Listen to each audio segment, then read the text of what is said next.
June 15th. It's a beautiful morning, and it seems like fate has decided for today to be an interesting one. As Yosuke tells me, he's finally gotten a motorcycle, his very own, just like he always dreamed about, and he's been on Cloud 9 all morning. He decides that today we should take our motorcycles for a spin out to Okina City, says, after all, I promised him.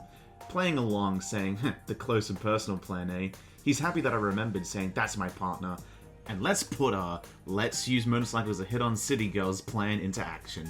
He wants to make sure he has a girlfriend to spend summer with this year. Don't I also want that? And we'll head out as soon as school is finished. Sounds good to me. Class is the same as always, but I bailed out Yosuke from a question by kicking more on himself, and after him droning on and on, we're finally free to ride our bikes freely to Okina City, with the bright blue sky to join us instead of the miserable rain. Yosuke saying it's easier than he thought as the familiar bike chimes. Yosuke surprised he actually followed us all the way here as Kanji appears, saying that was a breeze, there's no sweat keeping up with a bunch of guys who are still getting used to their scooters. I can see how he ran off the bikers. Yosuke says if he didn't run out of gas, he would have left Kanji in the dust, saying he shouldn't have cheaped out on it just so he can have more money to fool around with.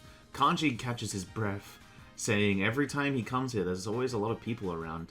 Yosuke agreeing, saying if we wait long enough, he bets people will come talk to us. Wishful thinking, Yosuke. Kanji asks if it's fine if he heads off for a bit. Since he's here, there's this craft shop, and it's nothing, but he's just gonna go buy some stuff, saying he's gonna do it on his own thing, and we can start without him. Yosuke wondering why he even came with us then, but I remind him about the plan. He agrees, saying let's get the plan underway. 3 hours pass as we're just standing there. Why did we agree to this again? Kanji apologizes for the wait. He couldn't decide on what to get. Kanji seeing we had no luck. Yosuke finds it weird though. He thinks someone is watching us from somewhere. My wishes come out. I just want to go home, man. Yosuke begging me to hold on. He's sure that just if we hang out just a little longer. Kanji telling him the sun's gonna set and maybe there's holes in this plan after all. I say maybe it's my fault knowing this whole thing's stupid. Yosuke talks me up saying I'm looking good and so my motorcycle. As Kanji reminds Yosuke it's a scooter and doesn't it like not matter what kind of motorcycle you have if you got one? Saying it's true and that's the ones you saw in the magazine are all big ones. But that's just how it goes. There's a gap between a man's dream and cold hard reality. I can agree with that. Kanji asks if we can give him 10 minutes. He can't keep quiet after being shut out like this and he will avenge us. Go Kanji. But Yosuke doesn't vibe with Kanji's words, saying it isn't a fight, you know. What are we gonna do, avenge us hit on girls? Kanji says hell yeah, how else would we fix this? Yosuke being classist, saying they have motorbikes and failed. There's no way you could do better, right? I say I only need 3 minutes. Yosuke confused as Kanji believingly astonished since instant noodles at least takes 5 minutes to make, and that's his senpai. Thank you, Kanji. But he says we should make this a contest, and he'll show us clowns how a real man gets it done. Yosuke tells Kanji to calm down, and this is turning into something we've all got a stake in. Like, do you realize what he's saying? That means we have to approach girls, and that just sounds lame, and he doubts it will go well. Kanji calls him a chicken. I agree, Kanji, he's a pussy. Besides, we just gotta ask them to be our friend and make them say yes. Okay, I take it back, that's a horrible idea, Kanji. But Yosuke seems to be in his last straw, saying he guess he has nothing to lose. Kanji telling Yosuke that's the spirit, and if he loses, he'll have to run around the block in nothing but his underwear and those gag glasses Yukiko had. Yosuke tells Kanji that girls are only allowed Kanji, and he gets mad, saying, you're still stuck on that, and hell if I'm gonna lose this. This is going to be very awful, but I might as well have a try and have fun. Well, here goes nothing. I talked to 2 city girls, who mocked me for living in Inaba, calling me a farm animal, and squeal for them, and I did, boosting my courage, and they laugh hysterically. I was close to getting their number, but they're quite forceful as I sense the situation is getting out of hand and I leave before it gets any worse with no number in hand. Kanji is being forceful, scaring girls due to a loose string. Never change, man. I talked to a girl who seems to only speak in Spanish. I can work with this. Conversing with her back and forth, I asked for a number, but her mother said not to give it out to people, but my Spanish is great as she leaves. Honestly, better didn't get that number. Yosuke sounding more like an infomercial than a human trying to score those digits, and I talked to a lady. She seems to be slightly interested, only if it's just a toy with me, saying, "Do I like older girls?" I say I love them, and after a little more talk, I actually got her number. I feel like this might be a trap, but we'll see as the evening slowly approaches. Yosuke asks Kanji how it went. Kanji looks down in the dumps, saying not as well as he hoped. Yosuke thought so, but Kanji did get a phone number from a girl who said to give him a call. Oh, Kanji, you're the man. Yosuke is shocked, saying, what did they say? Something about only costing so much an hour? He's not sure what she was talking about. Never mind, you suck, Kanji. Yosuke calls him dense, and that doesn't count. Then he turns to me, and I tell him I sure did get a number. He seems excited for some reason, saying, was it her number? And what kind of girl was it? I should call her, please, pretty please, please. Yosuke is desperate. Fine, I'll call her, but I didn't expect what came. She picked up! Oh, Senpai's the man. Hello?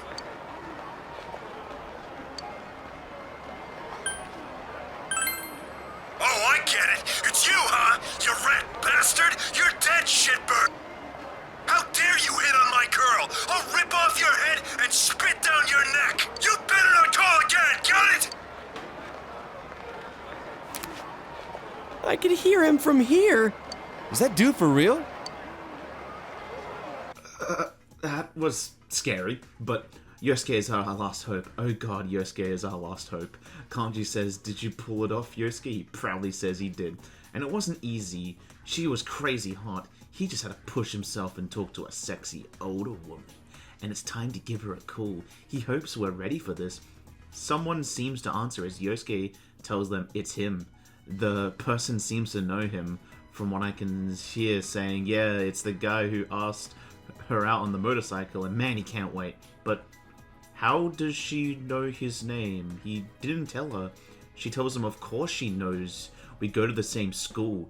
He finds that concept impossible unless... Wait. That voice.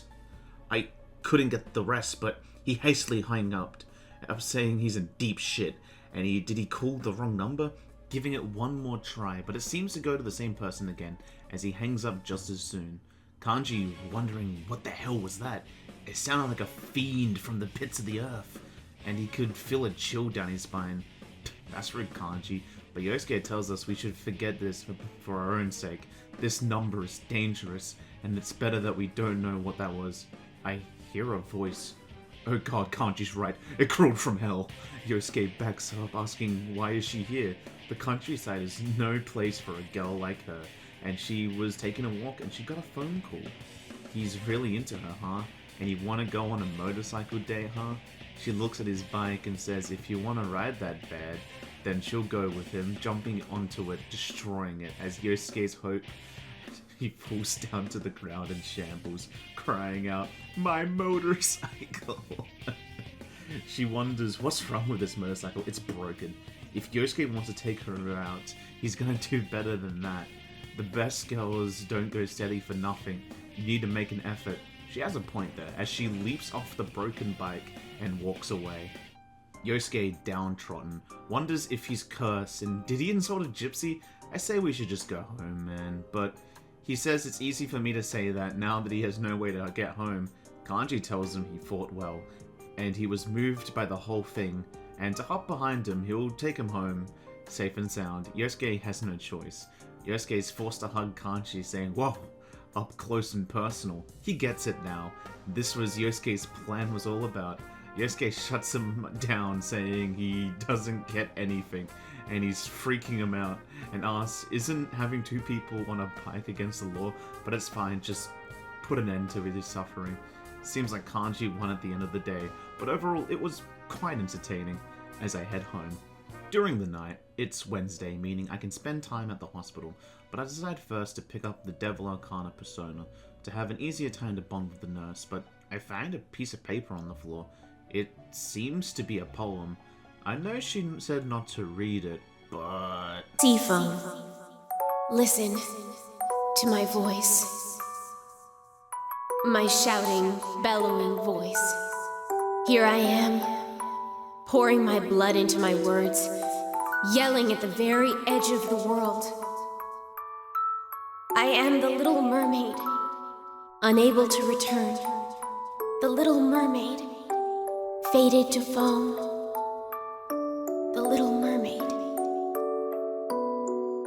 It seems to be a poem, but her sense of poetry is difficult to comment on.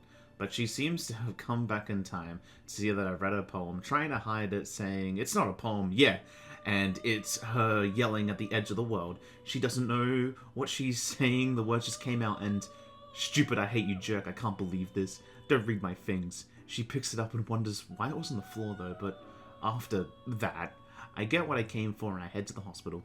Cleaning those same rooms again, that feeling of being watched comes back. Honestly thought I'd be used to it by now, but best not to think of it. As I turn around and I notice the nurse coming into the room saying, nice work. And was I waiting for her? Oh, I'm such a sweet thing, asking if I would like to study with her, perhaps a subject they don't teach at school, if I know what she means. I go with it as a joke, but she says she'll make sure I learn nice and easy. She tells me the types of parts of my body and how they work. That was nice of her. She then looks me up and down, telling me she doesn't find my type around here.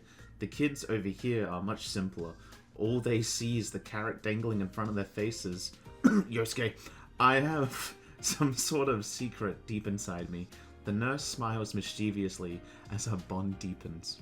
She'll see me again as she leaves. That was less awkward than last time. I hope it stays that way, and after being paid 5,000 yen, I head home and get some rest.